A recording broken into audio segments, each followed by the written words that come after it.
Pemkab Gianyar melalui tim penggerak PKK Kabupaten Gianyar bekerja sama dengan Harian Bisnis Bali menggelar workshop tata rias lelunakan dan juga pusung tagel di ruang sidang kantor Bupati Gianyar.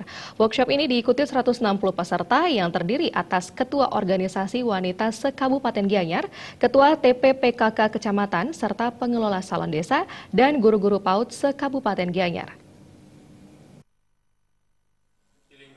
Dalam sambutan Bupati Gianyar yang dibacakan Kadis Pendidikan Kabupaten Gianyar Made Suradnya, keterampilan menata rambut dan merias wajah sangat diperlukan oleh kaum perempuan Bali. Terlebih upacara adat dan keagamaan di Bali cukup padat sehingga keterampilan merias sangat diperlukan. Saat ini banyak orang memanfaatkan jasa salon kecantikan sehingga usaha salon kecantikan semakin berkembang dan merambah pedesaan. Dalam laporan Ketua TPPKK Kabupaten Gianyar yang dibacakan Wakil Ketua 3 Tim Penggerak PKK Kabupaten Gianyar, Nyonya Ana Agung Marwati Partama, mengungkapkan kebutuhan masyarakat atas jasa penata rias tidak akan pernah berhenti karena tata rias telah menjadi kebutuhan manusia yang selalu ingin terlihat lebih cantik dan lebih menarik dalam berbagai acara. Namun merespon persoalan terbatasnya pengetahuan dan keterampilan masyarakat di tata rias, Pemkab Gianyar melalui TPPKK Kabupaten Gianyar menggelar workshop tata rias, lelunakan, dan pusung tagel. Workshop ini sejalan dengan program Pemkab Gianyar melalui TPPKK Kabupaten Gianyar yang sampai saat ini telah membentuk salon desa. Workshop ini diharapkan memberi pengetahuan dan keterampilan yang lebih baik kepada pengelola salon desa sehingga nantinya salon desa di Kabupaten Gianyar semakin maju dan berkembang.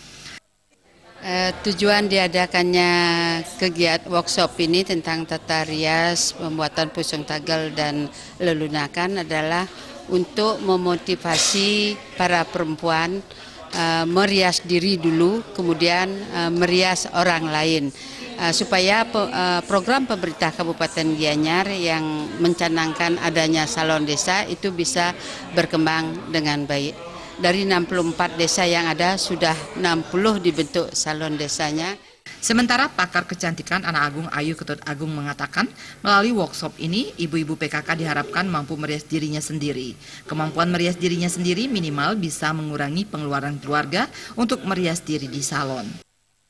Jika dia berbakat, tidak menutup kemungkinan, ya karena ini semuanya kan salon desa, ya berarti dia harus benar-benar terampil di desanya.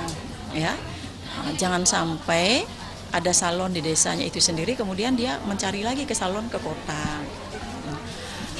Pelatihan pusung tagel ini juga manfaatnya di samping dia bisa membuat atau memasang pusung tagel, dia juga harus tahu dan paham bahwa apa yang dia dapatkan pada saat pelatihan ini, yaitu pusung tagel itu merupakan lambang kedewasaan wanita Bali. Nah, ini yang perlu kita lestarikan secara terus-menerus.